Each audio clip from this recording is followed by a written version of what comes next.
There is one rule people in the Appalachian Mountains repeat when the fog settles after midnight. Never follow a light that moves without making a sound. I heard that warning before I entered the woods. I followed the lights anyway. Now, every night at exactly 12:17, a hooded figure stands beyond my bedroom window, holding an old oil lantern, and each night it comes one step closer to the house. My name is Kristen Boone, and before you decide this is just another mountain legend, understand something. I used to laugh at those stories too. I thought they were invented by locals to frighten tourists away from abandoned trails, collapsed coal roads, and private land. I believed every light in the forest had a reasonable explanation. A hunter, a camper, a reflection in the fog. Then I saw 5 lanterns floating between the trees, and the people carrying them had no faces. 2 months before that night, my father died unexpectedly in his home outside Columbus, Ohio. The official cause was cardiac arrest, but the last thing he did before collapsing was remove every bulb from the downstairs lamps, except one. Police found him lying beneath that single burning light. His front door was locked, the windows were secured from the inside, and there were wet, muddy footprints circling the outside of the house, although it hadn't rained in nearly a week.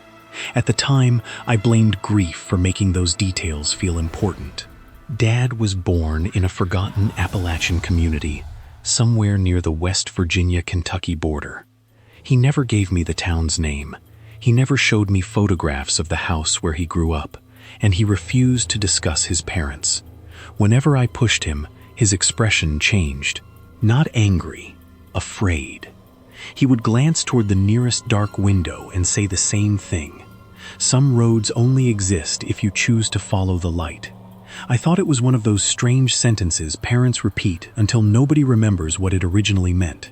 After his funeral, I found his old hiking backpack in the back of a hallway closet. Inside were a rusted compass, a faded topographic map, an iron key shaped like a lantern flame, and a folded piece of paper bearing my name. The note contained only 5 words: Kristen, never follow the lights. I should have taken it seriously. Instead, I treated it like one final mystery my father had left for me to solve. I was exhausted by condolence calls, paperwork, and relatives telling me how strong I needed to be. I couldn't sleep in my own apartment without imagining Dad's final moments. Every time I shut my eyes, I pictured him alone beneath that lamp, staring at something no one else could see.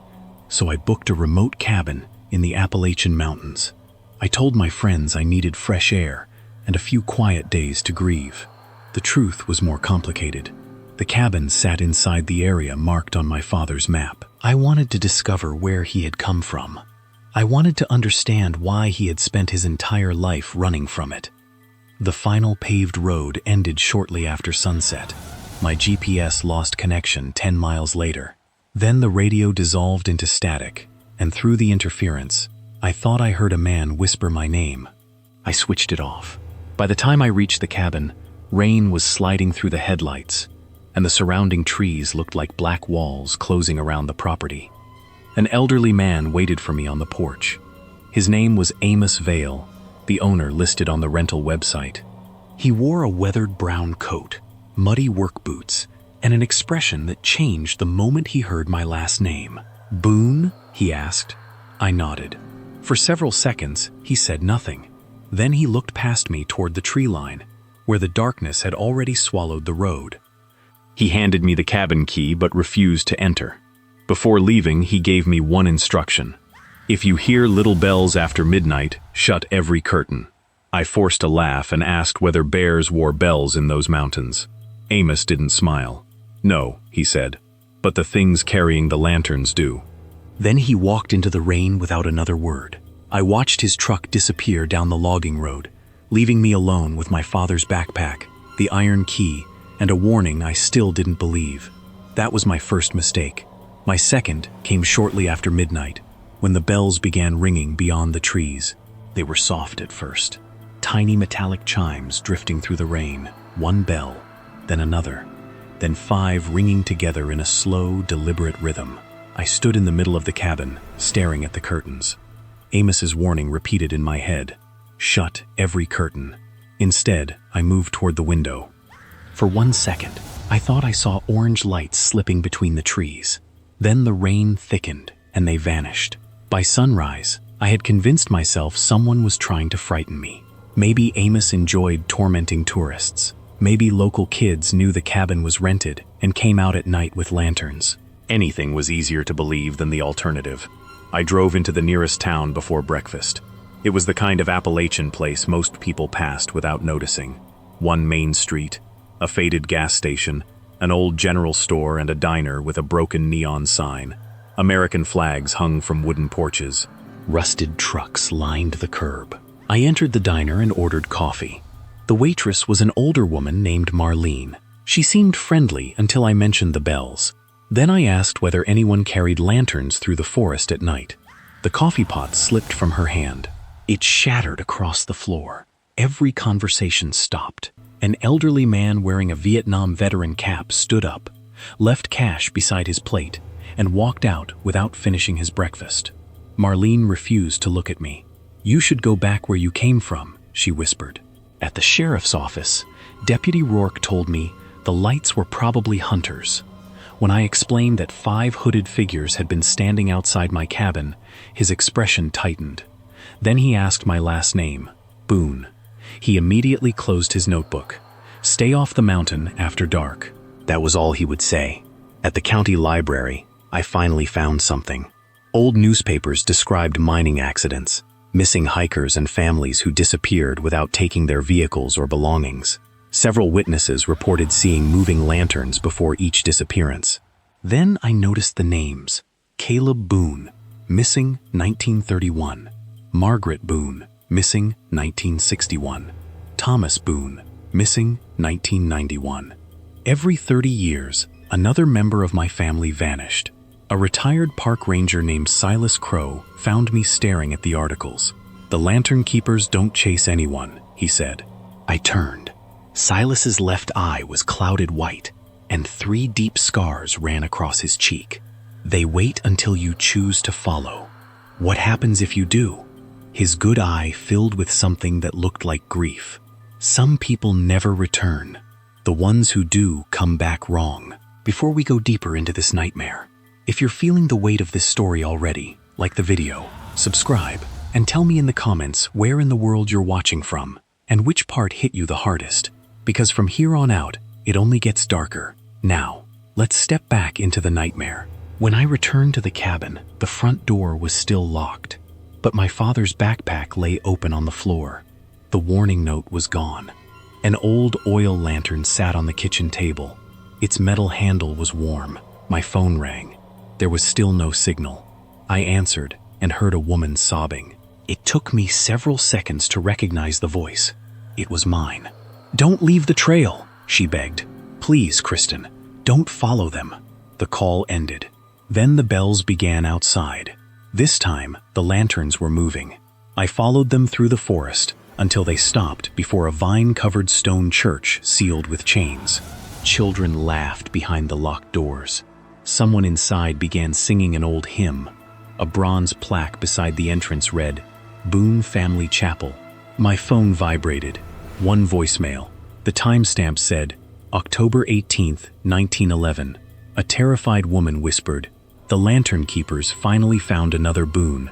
I should have turned around the moment I saw my family's name carved into that weathered bronze plaque. Instead, I wrapped both hands around the heavy chain, pulled with everything I had, and felt the rusted locks snap against the old wooden doors. The church groaned open. The smell hit me first. Rotting wood, mold, burnt oil. Rows of broken pews disappeared into darkness beneath a collapsing ceiling. Dust covered every surface except the center aisle. There, fresh, muddy footprints stretched toward the altar. Someone had been here, recently. The laughter had stopped. So had the singing. Only silence remained. Behind the altar, I discovered a loose stone. When I pushed it aside, an ancient staircase spiraled underground. Each step carried me deeper beneath Boone Family Chapel. The air grew warmer. Then I saw them. Hundreds of oil lanterns hanging from the ceiling. Hundreds more resting on shelves carved into the rock. Every single one was dark. The walls were covered with photographs, generation after generation of the Boone family. Men, women, children, each standing beside these very mountains, each holding an old lantern. The oldest photograph was so faded I could barely make out the faces. The newest one stole the breath from my lungs. It was me, standing outside my cabin, holding a lantern I had never touched. On the back, written in fresh black ink, were 6 words: "The next keeper has arrived." My knees nearly gave out. Then, another memory surfaced. Every night before bed, my father walked through our house and switched off every light, except one. I used to tease him for it. Now I finally understood. He wasn't afraid of the dark. He was keeping something else away. "You finally remembered," the voice echoed behind me. I turned. Amos stood at the foot of the staircase. Gone was the friendly old cabin owner. He wore the same weathered hooded robe as the figures in the forest, an old lantern glowing softly in his hand. "I buried your grandfather," he said calmly. "Your great-grandfather too. Every Boone who answered the call eventually came back to this mountain. I don't believe you." "You will." His expression filled with pity. "Your father escaped once. He thought he broke the curse. But every escape demands another Boone take the keeper's place." He took one slow step closer. "You were never chosen, Kristen. You were inherited." At that moment, every lantern in the chamber burst into flame. Whispers filled the darkness. The photographs began to tremble. One by one, every face turned toward me. Hundreds of hollow eyes locked onto mine. Then hooded figures emerged from the shadows surrounding the chamber. Amos lowered his head. "They aren't ghosts," he whispered. "Every one of them was once human. Every one followed the lantern lights. Every one became a keeper." Cold footsteps stopped directly behind me. A dry voice breathed against my ear. "It's your turn." I ran, past Amos, past the burning lanterns, up the stone staircase and into the rain. Branches clawed at my face as I stumbled through the Appalachian forest. Thunder rolled across the mountains, swallowing every sound except the bells. The trail was gone. The trees no longer stood where they had before. Every direction looked the same. The forest wasn't letting me leave. Mist curled between the trunks like living hands. Fallen logs blocked paths that had been clear minutes earlier. Every time I thought I'd found the road, it vanished beneath the fog. Then I saw them.